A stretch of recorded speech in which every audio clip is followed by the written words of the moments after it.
મળતી વિગતો અનુસાર રાજપીપળાના પુરવઠા ગોડાઉન પર ચાલતી લાલિયાવાડીથી દુકાનદારો તોબા પોકારી ઉઠ્યા છે, પરંતુ જાય તો જાય કહાં જેવો તેમનો ઘાટ છે, કેમ કે ઉપરી લેવલે ફરિયાદો કરે તો જે તે અધિકારી આ દુકાનદારોને દાળમાં રાખી હેરાન કરે।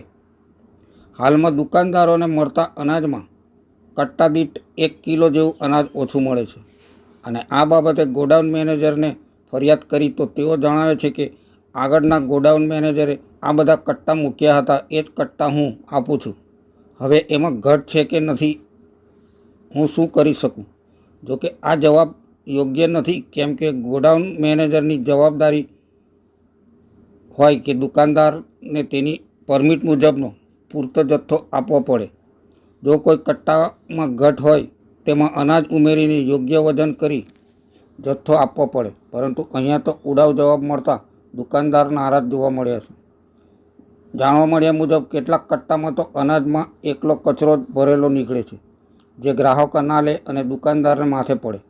ત્યારે આવી સ્થિતિમાં ઉપરી અધિકારીઓ કે ખાસ ધ્યાન આપે, ગોડાઉનમાંથી અપાતા જથ્થાની આકસ્મિક તપાસ કરી ખોટું જણાય તો પગલાં લઈ કાર્યવાહી કરવી જોઈએ, જેથી દુકાનદારો સાથે અન્યાય ન થાય।